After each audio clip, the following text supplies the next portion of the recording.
সকল প্ৰতিবাৰৰ দৰে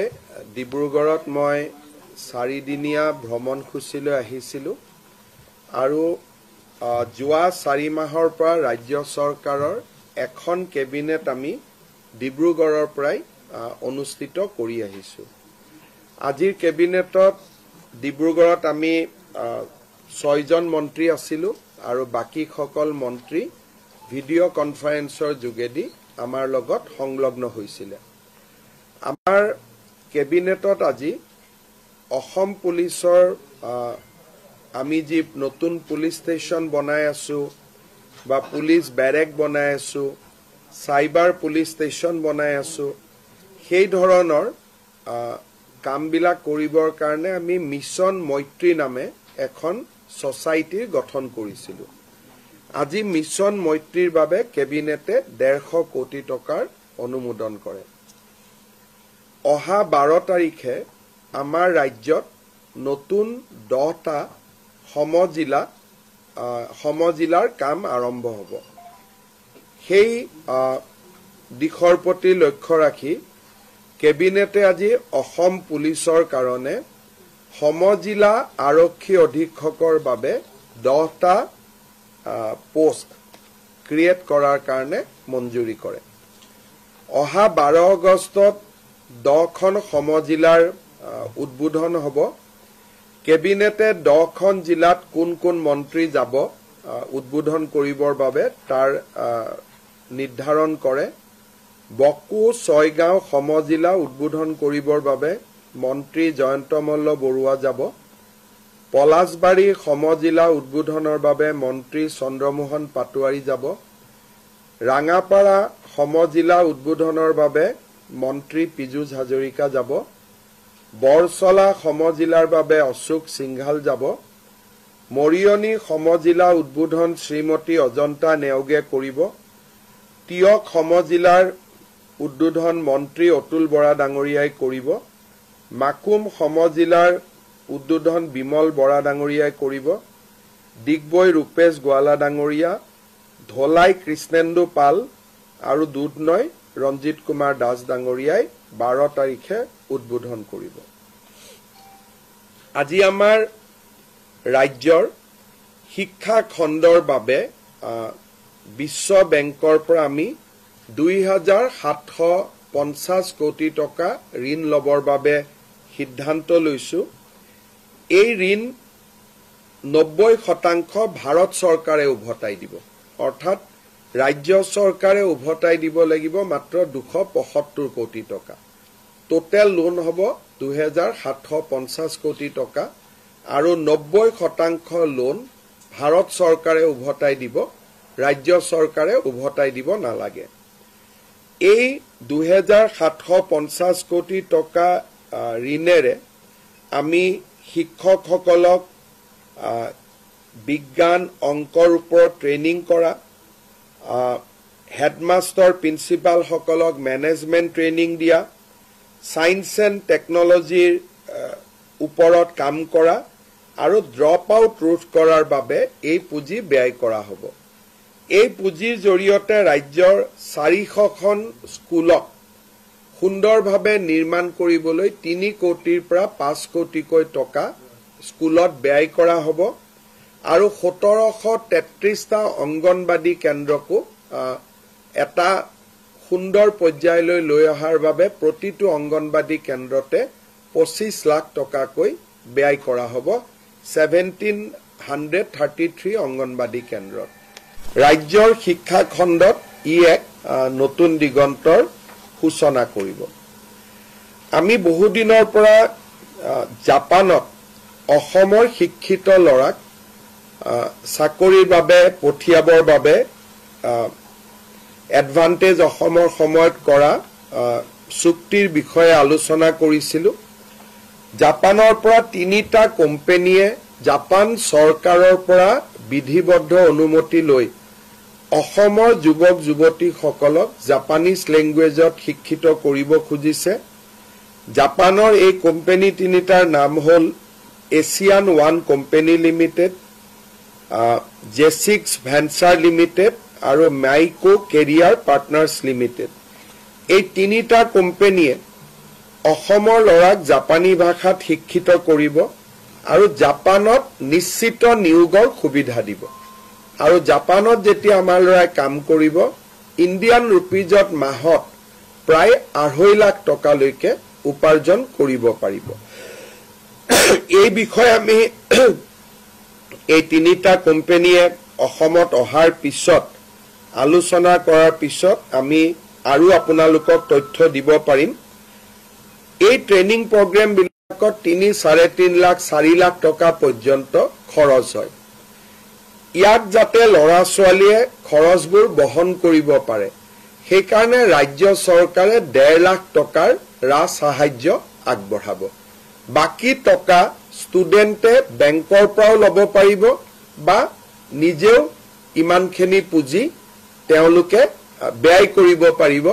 কাৰণ 3 মাহ জাপানত দৰমহা পোৱাৰ লগে লগে তেওঁলোকৰ মূল বা যিটো বিনিয়োগ কৰিছিল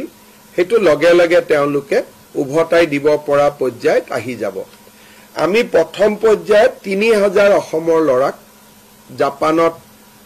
চাকৰি কৰিবৰ কাৰণে জাপানীজ ল্যাঙ্গুৱেজ ট্ৰেইনিং দিব খুজিছো আৰু বহুত সময়ত কোনোবা ল'ৰা ছোৱালী যদি জাপানতো যাব নোখোজে জাপানৰ ইমান কোম্পানী এটা ইণ্ডিয়াত আহিছে তেওঁলোকে ইণ্ডিয়াতো কাম কৰিব পাৰিব জাপানীজ কোম্পানী ইন ইণ্ডিয়া এই আঁচনিখন যাৰ নাম আমি CM ফ্লাইট বুলি দিছো chief minister foreign language initiative for global human talent so এইটো আমাৰ এডভান্টেজ অসমত আমি ঘোষণা কৰিছিলো আজি তাক আমি এটা সম্পূৰ্ণ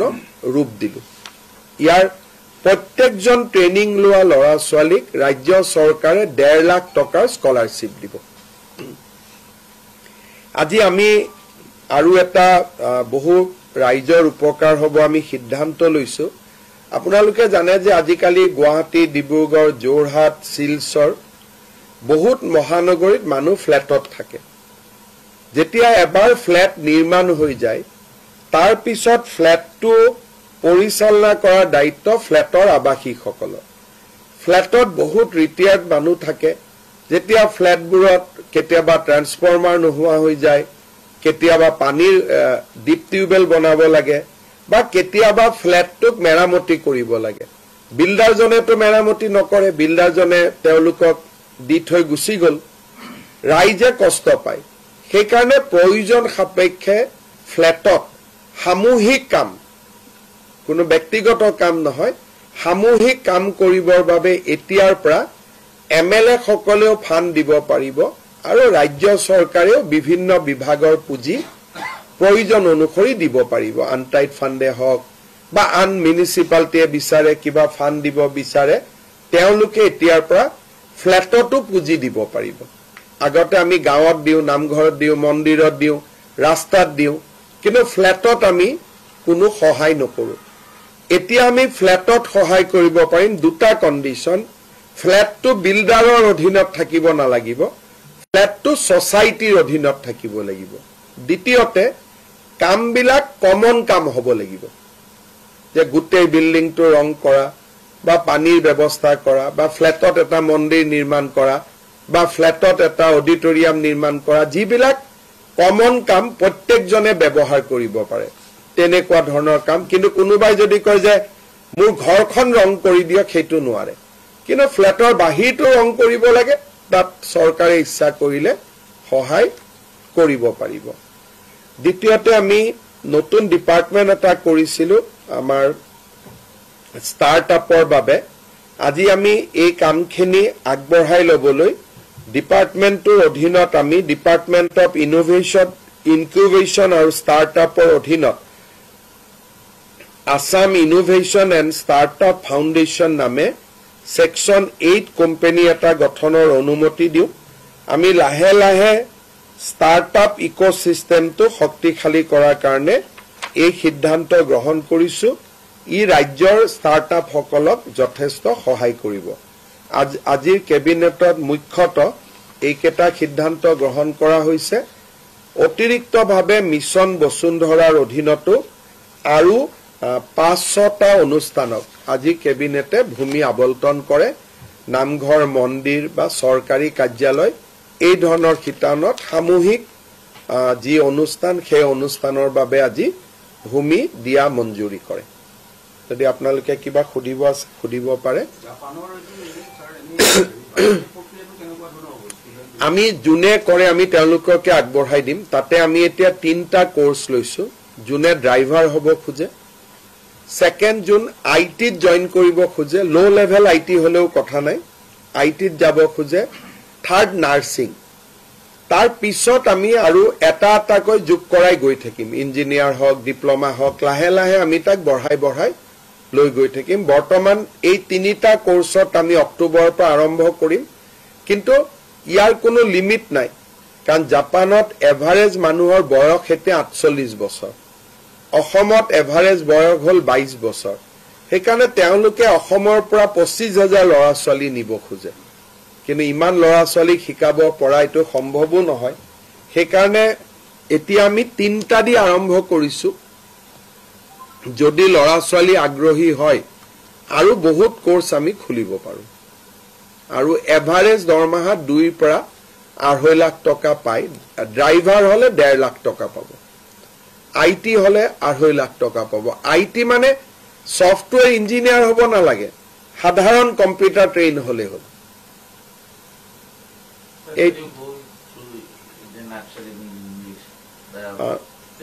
বহুত দীঘলীয়া হৈ যাব বাবা Today Assam cabinet had a meeting in Dibrugarh we have approved various schemes today right from incentivizing learning of Japanese language there will be a confirmed job in Japan and we will provide 1.5 lakh subsidy to the students who will undergone through the Japanese language learning process. We have also today authorized formation of a new Section 8 company for the benefit of startups which will be known as the Assam Innovation and Startup Foundation. Today, Cabinet has also approved a World Bank projects for supporting of our school education at a cost of 2,700 crore. Cabinet has also approved 10 new core districts for administrative to increase efficiency in the functioning of our administration. Sir, recently you have stated in Borukiti that in the next 10 years, the Assamese people in Assam will be in minority if things do not change. So what is your take on this, sir? It is not my take, this is just a census result. Today, as per 2011 census, in Assam 34% population is minority. So if you remove 3% indigenous Assamese Muslim, then 31% is the Muslim who migrated to Assam. And if you projected that on the basis of 2021, 31 and 41, you come to a almost 50-50 position. So there is no my take. I am just stating you what is the statistical census report. Eviction to Ujonite hobo Uriam Ghat to Ujonite for it.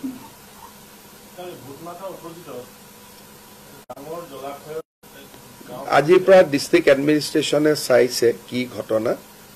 আৰু সালে যি ধৰণে আমি আইনৰ ৰাস্তাৰে গৈ যি কৰিব লাগে আমি কৰিম So the eviction process has been going on but still around 63 lakhs hectares of land remain to be evicted. So what is your plan? You are taking only my data you are using for your benefit. So the data is not that much. It is 1 lakh 1.2 lakh 29 lakhs bigha. So if you convert it to hectare, I don't know how much it will happen, but 40 I think 29 into divided 9 lakhs acre land is under encroachment today in Assam.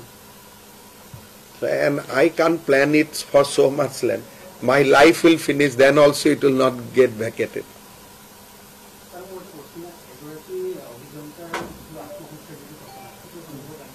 আমি তদন্ত কৰি আছো আৰু ঘটনাটো চাব খুজিছো যে কি হৈছিল আমি বিল্ডিংটো চাব পঠাইছো ইঞ্জিনিয়াৰক যে আসলতে কাম কৰিছিল নে কাম কাৰণ এই বিল্ডিংটো দেখা বিল্ডিং গতিকে তাতে কাম কৰাৰ বিল আছিল কাম নকৰাৰ বিল আছিল সেইকাৰণে আজি অভিযন্তাৰ টিম সকল গৈছে বিল্ডিংটো চাবৰ কাৰণে কাৰণ বিল্ডিংটো যিমান কাম হৈছে সিমানেই বিল পাব গতিকে বিল্ডিংটোৰ কামটোৰ এছেছমেন্ট কৰিলে আমি প্ৰমাণ কৰিব পাৰিম বাকি ইঞ্জিনিয়াৰ আৰু এছডিও জনক এৰেষ্ট কৰিছে পুলিচ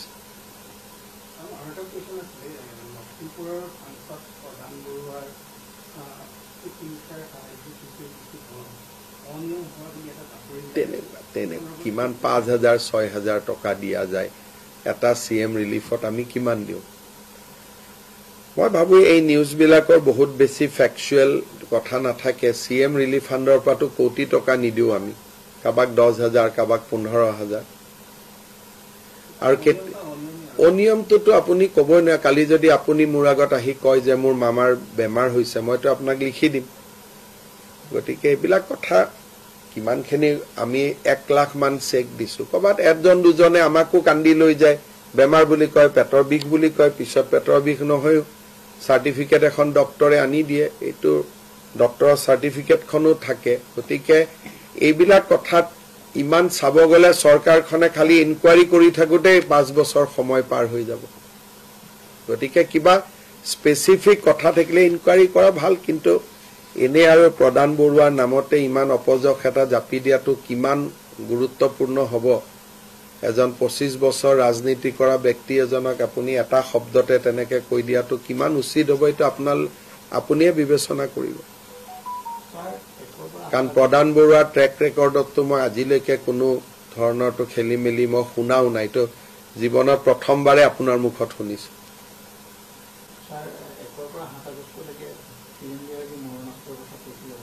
একৰ পৰা 7 আগষ্ট নহয় তো এটা পোৰ্টেল খুলি থাকিব সদায় এপ্লাই কৰি থাকিব পাৰিব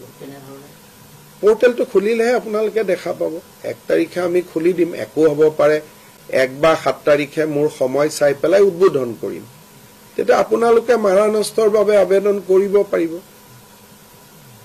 যাক লাগে দিছে ইনকুৱাৰি কৰিব যোন পাব যোগ্যতাক দিব আৰু পোৰ্টেলটো নাথাকিলে আজিও গৈ আপুনি কাগজত আবেদন কৰিব পাৰে কোনোটো আবেদন কৰাটো একো বাধা নাই গতিকে আমি যেনিবা আবেদন কৰাৰ সুবিধা কৰি দিম যে সেৱা হেতু পোৰ্টেলত আবেদন কৰিব পাৰিব বা কিবা কৰিব পাৰিব আমি আবেদনটো সুবিধা কৰি দিম আৰু আজিও বহুতে আবেদন কৰি লৈয়ে আছে মাৰানষ্টৰ লাইসেন্স দিয়াটো কোনো এটা নতুন কথা নহয় অসমত বহুতৰ আছে খালি এতিয়া আমি কৈছো যে ঠিক আছে যোন নিৰাপত্তাহীনতাত ভুগিছে তেওঁলোকে এপ্লাই কৰক আমি ইনকুৱাৰি কৰি আমি লাইসেন্স দি দিম অৱকাপ্ৰাপ্ত কলেজ শিক্ষকৰ যিটো নিযুক্তি বিষয়টো খুব চৰ্চা লাভ কৰিছে মই এটোত বহুত সমৰ্থন কৰো গতিকে মোক প্ৰেছাৰ দি লাভ নাই আৰু মই এটোত 100% সমৰ্থন কৰো যে এখন অনুষ্ঠান অভিজ্ঞ ব্যক্তি নহলে নচলে একদম 100ৰ 101% বহাল থাকিব অকল 100% নহয় 101 কাৰণ কোনোবাই যদি অভিজ্ঞতাক অমান্য কৰে এই পৃথিৱীখন নচলে অভিজ্ঞ লাগিবই গতিকে ইয়াতে মোৰ ওপৰত প্ৰেছাৰ আনিও লাভ নাই আৰু মই জানো যে অভিজ্ঞ নহলে কোনো এখন অনুষ্ঠানেই চলিব নোৱাৰে ঘৰখনৰ দেউতা নাথাকিলে ঘৰখন চলিব নোৱাৰে ৰিভিউ নাই আজি আমি নাওবৈচা সমষ্টি ৰিভিউ কৰিছো তাৰ পিছত ৰাতিপুৱা আমি সোণাৰী সমষ্টিৰ কামকাজ চালো আজি গধূলি টিংখং সমষ্টি আলোচনা কৰিম আৰু পৰখি দিনাখন মাৰ্ঘেৰিটা সমষ্টি আমি আলোচনা কৰিম হ'ব